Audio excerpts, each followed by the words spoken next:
Chapter 10, in which Christopher Robin gives Pooh a party and we say goodbye. One day when the sun had come back over the forest, bringing with it the scent of May, and all the streams of the forest were tinkling happily to find themselves their own pretty shape again, and the little pools lay dreaming of the life they had seen and the big things they had done. And in the warmth and quiet of the forest, the cuckoo was trying over his voice carefully and listening to see if he liked it, and the wood pigeons were complaining gently to themselves in their lazy, comfortable way that it was the other fellow's fault. But it didn't matter very much. On such a day as this, Christopher Robin whistled in a special way he had, and Owl came flying out of the 100-acre wood to see what was wanted. "Owl," said Christopher Robin, "I'm going to give a party." "You are you?" said Owl. "And it's to be a special sort of party because of what Pooh did when he did what he did to save Piglet from the flood." "Oh, that's what it's for, is it?" said Owl. "Yes, so will you tell Pooh as quickly as you can and all the others because it will be tomorrow?" "Oh, it will it?" said Owl, still being as helpful as possible. "So will you go and tell them, Owl?" Owl tried to think of something very wise to say but couldn't, so he flew off to tell the others, and the first person he told was Pooh. "Pooh," he said, "Christopher Robin is giving a party." "Oh," said Pooh, and then seeing that Owl expected him to say something else, he said, "Will there be those little cake things with pink sugar icing?"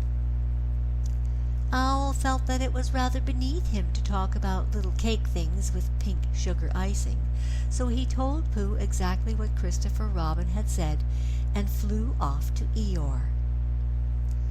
"A party for me?" thought Pooh to himself. "How grand!" And he began to wonder if all the other animals would know that it was a special Pooh party, and if Christopher Robin had told them about the floating bear and the brain of Pooh and all the wonderful ships he had invented and sailed on, and he began to think how awful it would be if everybody had forgotten about it and nobody quite knew what the party was for. And the more he thought like this, the more the party got muddled in his mind, like a dream when nothing goes right. And the dream began to sing itself over in his head until it became a sort of song. It was an anxious Pooh song. "3 cheers for Pooh." "For who?" "For Pooh." "What did he do? I thought you knew. He saved his friends from a wetting." "3 cheers for Bear." "For where?" "For Bear. He couldn't swim, but he rescued him." "He rescued who?" "Oh, listen, do. I'm talking of Pooh." "Of who?" "Of Pooh. I'm sorry I keep forgetting." "Well, Pooh was a bear of enormous brain." "To say it again, of enormous brain." "Of enormous what?" "Well, he ate a lot, and I don't know if he could swim or not, but he managed to float on a sort of boat." "On a sort of what?" "Well, a sort of pot. So now let's give him 3 hearty cheers. So now let's give him 3 hearty wishes, and hope he'll be with us for years and years, and grow in health and wisdom and riches. 3 cheers for Pooh." "For who?" "For Pooh." 3 cheers for Bear." "For where?" "For Bear." 3 cheers for the wonderful Winnie the Pooh. Just tell me, somebody, what did he do?" While this was going on inside him, Owl was talking to Eeyore. "Eeyore," said Owl, "Christopher Robin is giving a party."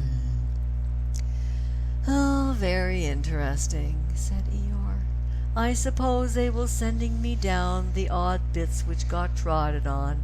Kind and thoughtful. Not at all. Don't mention it." "There is an invitation for you." What's that like? An invitation. Yes, I heard you. Who dropped it? This isn't anything to eat. It's asking you to the party tomorrow. Eeyore shook his head slowly. You mean Piglet, the little fellow with the excited ears. That's Piglet. I'll tell him. No, no, said Owl, getting quite fussy. it's you. Are you sure? Of course I'm sure. Christopher Robin said all of them. Tell all of them. All of them except Eeyore? All of them, said Owl sulkily. Ah, said Eeyore. A mistake, no doubt, but still, I shall come. Only don't blame me if it rains. But it didn't rain. Christopher Robin had made a long table out of some long pieces of wood, and they all sat round it. Christopher Robin sat at one end, and Pooh sat at the other, and between them on one side were Owl and Eeyore and Piglet, and between them on the other side were Rabbit and Roo and Kanga. And all of Rabbit's friends and relations spread themselves about on the grass and waited hopefully in case anybody spoke to them or dropped anything or asked them the time. It was the first party to which Roo had ever been, and he was very excited. As soon as ever they sat down, he began to talk. "Hello, Pooh," he squeaked. "Hello, Roo," said Pooh. Roo jumped up and down in his seat for a little while and then began again. "Hello, Piglet," he squeaked. Piglet waved a paw at him, being too busy to say anything. "Hello, Eeyore." Eeyore nodded gloomily at him. "It will rain soon. You see if it doesn't," he said. Roo looked to see if it didn't, and it didn't, so he said, "Hello, Owl." And Owl said, Hello, my little fellow, in a kindly way, and went on telling Christopher Robin about an accident which had nearly happened to his friend of his, whom Christopher Robin didn't know. And Kanga said to Roo, "Drink up your milk first, dear, and talk afterwards." So Roo, who was drinking his milk, tried to say that he could do both at once, and had to be patted on the back and dried for quite a long time afterwards. When they had all nearly eaten enough, Christopher Robin banged on the table with his spoon, and everybody stopped talking and was very silent except for Roo, who was just finishing a loud attack of hiccups and trying to look as if it was one of Rabbit's relations. "This party," said Christopher Robin, "is a party because of what someone did, and we all know who it was. And it's his party because of what he did, and I've got a present for him, and here it is." Then he felt about a little and whispered, "Where is it?" While he was looking, Eeyore coughed in an impressive way and began to speak. friends, he said, "including oddments, it's a great pleasure, or perhaps I had better say it has been a pleasure so far, to see you at my party. What I did was nothing. Any of you, except Rabbit and Owl and Kanga, would have done the same. Oh, and Pooh. My remarks do not, of course, apply to Piglet and Roo because they are too small. Any of you would have done the same, but it just happened to be me. It was not, I need hardly say, with an idea of getting what Christopher Robin is looking for now." And he put his front leg to his mouth and said in a loud whisper, "Try under the table that I did what I did, but because I feel that we should all do what we can do to help, I feel that we should all..." said Roo accidentally. "Roo, dear," said Kanga reproachfully. "Was it me?" asked Roo, a little surprised. "What's Eeyore talking about?" Piglet whispered to Pooh. "I don't know," said Pooh rather dolefully. "I thought this was your party." "I thought it was once, but I suppose it isn't." "I'd sooner it was yours than Eeyore's," said Piglet. "So would I." "Hiccup!" said Roo again. "As I was saying," said Eeyore loudly and sternly, "as I was saying when I was interrupted by various loud sounds, I feel that—" "Here it is!" cried Christopher Robin excitedly. "Pass it down to silly old Pooh. It's for Pooh." "For Pooh?" "Of course it is. The best bear in all the world." I might have known," said Eeyore. "After all, one can't complain. I have my friends. Somebody spoke to me only yesterday. And was it last week or the week before that Rabbit bumped into me and said, 'Bother, the social round, always something going on.'" Nobody was listening, for they were all saying, "Open it, Pooh! What is it, Pooh? I know what it is." "No, you don't," and other helpful remarks of this sort.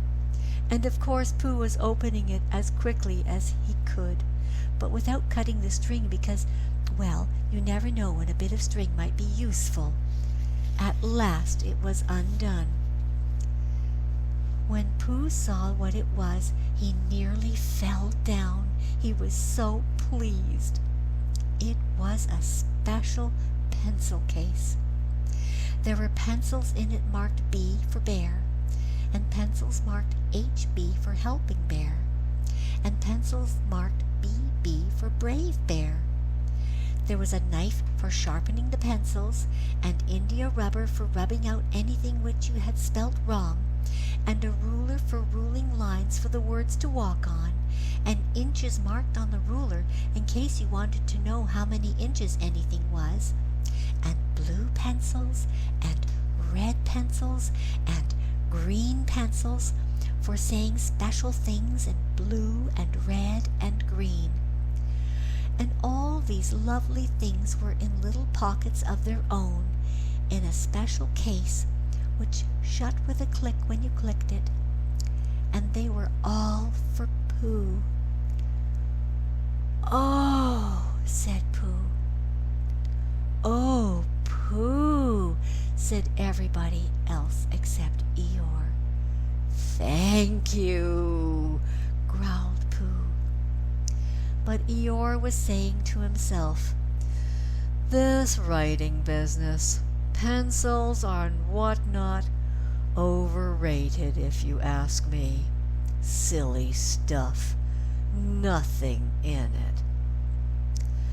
Later on, when they had all said goodbye and thank you to Christopher Robin, Pooh, and Piglet, walked home thoughtfully together in the golden evening for a long time, and they were silent.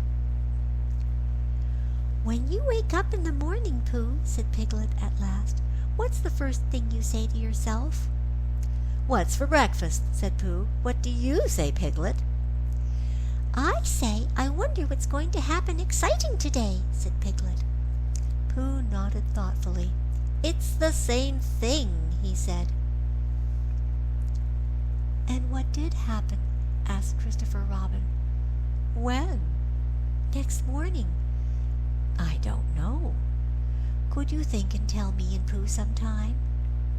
"If you wanted it very much." "Pooh does," said Christopher Robin. He gave a deep sigh, picked up his bear by the leg, and walked off to the door, trailing Winnie the Pooh behind him.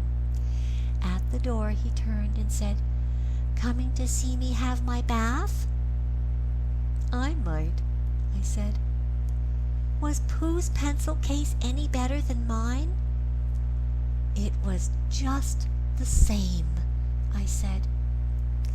He nodded and went out, and in a moment I heard Winnie the Pooh bump, bump, bump, going up the stairs behind him. The end.